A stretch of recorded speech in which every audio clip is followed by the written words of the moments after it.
범죄 규례 이제 네 번째 말씀을 상고합니다. 오늘 범죄는 폭행 범죄. 서로 싸울 때 이 문제를 어떻게 해결해야 되느냐. 그런데 이제 폭행도 여러 가지가 있죠. 그 남녀 간의 성폭행도 있고, 또 부모 자식 간에도 이런 폭행이 일어날 수가 있고, 또 이웃 간에도 폭행이 일어날 수가 있고, 옛날에는 이제 부리는 종들, 아랫사람에 대한 폭행이 있고, 이런 경우에 어떻게 그걸 정리해야 되느냐 하는 걸 말씀했어요. 그래서 폭행은 범죄입니다. 그 범죄에 대해서 어떻게 그걸 처리해야 되느냐 하는 네 가지의 말씀을 하셨어요.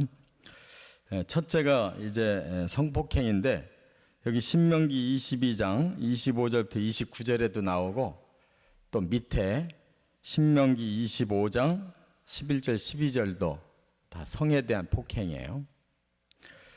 먼저 앞에 신명기 22장 25절부터 29절에 나오는 폭행은 남성이 여성에게, 여기서 뭐라고 했냐면 들판에서 여성을 만났는데 강간을 했다 그랬어요. 그러면 그 여성은 어떻게 할 방법이 없잖아요. 연약한 사람이 혼자 그 들판에서 남자를 만나서 강간을 당했다. 그럼 어떻게 처리해야 되느냐. 여기 보면 그 남자를 죽여라 그랬어요.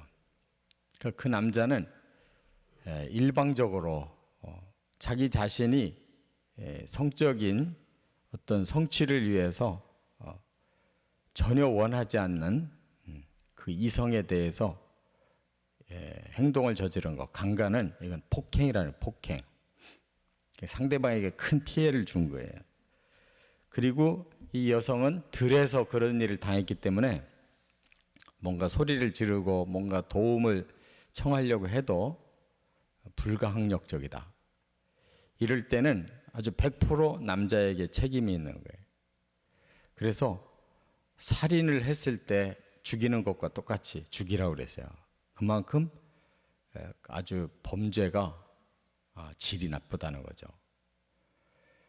근데 지금 현재 이 법은, 우리나라 법은 굉장히 이 성폭행에 대해서 관대해요. 그래서 너무 약해. 이 하나님의 율법에 비해서 너무 약해요. 그런데 또 하나가 있어요.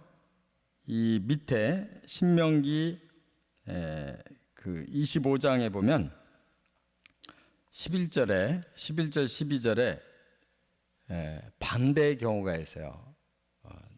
여자가 남자에게 성적인 폭행을 하는 게 있어요. 이것은 결혼한 남자들이 서로 싸우고 있는데 자기 남편이 굉장히 불리한 상태에서 자기 남편을 도우려고 상대방 남자의 음낭을 잡았다. 잡았다는 뜻이 그냥 잡았다는 뜻이 아니라 그 사람을 꼼짝 못하게 이렇게 제어하기 위해서. 그럼 그것도 성적인 폭행이에요. 그럴 경우에 그 죄도 굉장히 죄질이 나쁘다. 그래서 여인의 손을 잘라버려라. 이렇게 율법이 돼 있어요. 그것도 아주 치명적인 범죄라는 거예요. 왜냐하면 남성의 구조는 이 음낭이 굉장히 급소가 되고 또 남성의 상징성이에요. 그런데 그것을 여성이 자기 남편을 돕기 위해서 그렇게 범했다고 하면 그건 남성의 성에 대해서 아주 최고의 그런 성폭행이다. 그런 말이에요. 그러니까 어떤 면이든 이 상대방이 가지고 있는 고유의 성에 대해서 일방적으로 피해를 주는 것을 다 성폭행이라고 하는 거예요. 오늘날은 이제 남성들이 주로 여성들을 강간하고 이렇게 성추행하고 그런 것만 이렇게 강조가 되지만 그것만이 아니라는 것이죠. 남자든 여자든 자기 고유의 성에 대해서 상대방이 원하지도 않는데 하여튼 그 성을 피해를 준다. 이게 다 성폭행이에요. 그런데 이 앞부분은 말하자면 성욕에 의해서 그런 거고, 뒷부분은 자기 남편을 돕고자 그런 거기 때문에 좀 동기가 다르잖아요. 남성이 성폭행을 저지를 때는 주로 성욕 때문에, 성욕을 참지를 못해서 그것이 그 오바가 되는 거예요. 그런데 그 남성의 구조가 있어요. 이 뇌에 그 남성성을 자극하는 그러한 뇌의 구조가, 말하자면 이 성욕을 자극하는 뇌의 구조가 여자와 남자는 달라요. 2배 반이나 남성이 강해요. 그래서 본성적으로 남성은 이 성에 대한 그런 구조와 생각이 많다는 거. 그리고 성욕을 발산하는 호르몬도 남성은 여성보다 10배 내지 20배가 강해요. 그렇기 때문에 여성이 이해하지 못하는 남성의 성욕이 있어요. 그래서 이것을 자기가 인격적으로 또 교육을 통해서 이걸 배우고 이래서 잘 다스려야 되는데, 이걸 못 다스리는 남자들은 그것을 발산을 해버려요. 이게 범죄가 돼버리는 거예요. 그러니까 상대방을 죽일 생각을 한 게 아니고 자기 성욕을 일방적으로 풀기 위해서 이런 범죄를 저지르는 거예요. 그렇기 때문에 그걸 서로가 조심해야 되는 거예요. 여성도 조심해야 되는 거예요.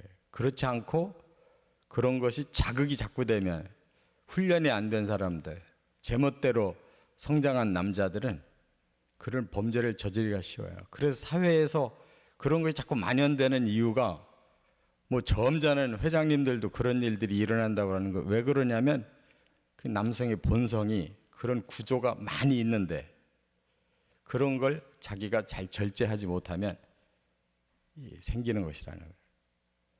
그리고 여성도 남성의 그 남성성을 잘 이해를 해야 되는데 그런 걸 이해를 못했다. 그러면 이렇게 남자의 가장 그 중요한 상징성을 함부로 해가지고 그것이 남자에게 가장 큰 치욕이 되고 가장 큰 치명적인 피해가 될 수도 있다. 이걸 잘 알아야 된다 그 말이에요. 그 다음에 두 번째가 출애굽기 21장 15절에 보면 부모 폭행이에요. 이것은 완전히 위계 질서를 무너뜨리는 하나님의 창조 원리에 대한 도전이에요. 왜냐하면 자식은 반드시 부모에 의해서 나오잖아요. 그 부모가 없이는 그 자식이 형성이 될 수가 없어요. 자기의 근원에 대해서 거역하는 거잖아요. 이게 바로 하나님을 거역하는 것과 똑같은 죄예요. 그래서 부모를 폭행하거나 저주하거나 이렇게 하면 죽이라고 그랬어요. 이게 하나님의 창조 원리를 거역하는 거예요. 그리고 위계 질서를 무너뜨리고, 그렇기 때문에 부모 폭행은 이건 가장 타락한 징조. 이건 하나님 앞에서도 있으면 안 되고 사회에서도 있으면 안 되고 가정에서는 더구나 있으면 안 되는 가장 잘못된 폭행이다 하는 것이.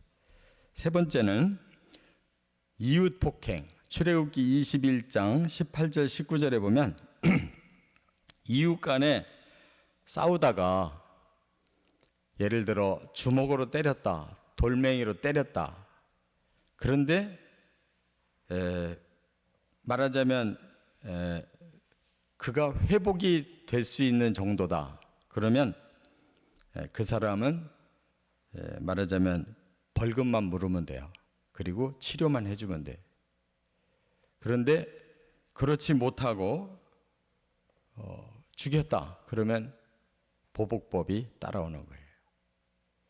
그래서 이웃 간의 싸움도 그 상대방에게 얼마나 치명적으로 상처를 줬느냐에 따라서 그 사람이 회복될 수가 있는 정도의 싸움이라고 그러면 그런 일이 있을 수 있다 이렇게 보는 거예요. 그래서 상대방에게 그가 일을 못했으면 일을 못한 만큼 돈으로 갚고 또 다치면 다친 만큼을 다 치료해 주는, 그렇게 해서 서로의 피해를 최소화시켜 주라 하는 것이에요. 그 다음에 네 번째가 있는데 출애굽기 21장 20절과 21절에 보면 종을 폭행했어요. 종 폭행. 근데 그 시대의 종은 자기 소유물이었어요. 그렇기 때문에 남녀 종을 죽여도 보복법은 없어요. 그러니까 종은 똑같은 인격체로 다루질 않았어요. 그래서 남녀 종을 죽였어도 보복법은 없지만 반드시 그 벌을 받게 했어요. 그 감옥을 산다든지 그렇게 고통을 줘서 벌을 받게 했어요. 그런데 이 남녀 종을 쳤는데 죽지 않았다, 이틀 정도라도 살아 있었다, 그러면 형벌도 안 당했어요. 말하자면 자기 재산에 자기가 손실을 입은 것으로 끝냈어요. 그러니까 그 시대가 그만큼 완악했다는 거예요. 그 예수님도 그런 얘기 했죠. 결혼에 대해서 너희들이 율법에 이혼하고 싶으면 이혼장을 써서 주라고 했지만 그것이 하나님 뜻이 아니었다.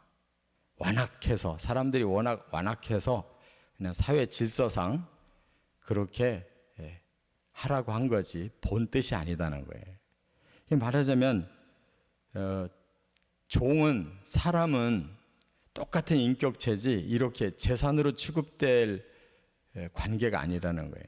그렇기 때문에 종이든 상전이든 죽이게 된다면 거기에 대한 형벌은 사실상 똑같이 받아야 되는 것이죠.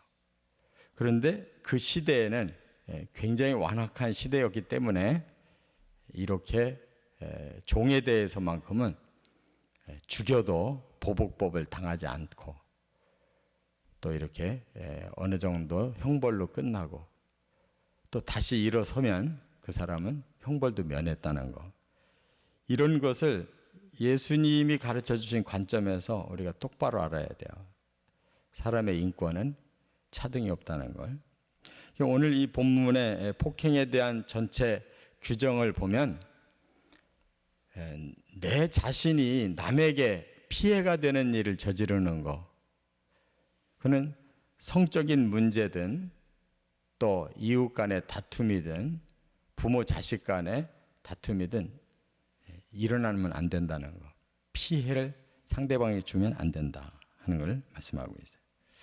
이와 같이 근본적으로는 모두를 서로 사랑하되, 사랑이라는 것은 내가 원한다고 하는 게 아니라 나와 상대가 함께 원하도록, 함께 좋도록 하는 것이 사랑이에요. 그러한 정신으로 살아가는 저와 여러분 되시기를 주의 이름으로 축원합니다.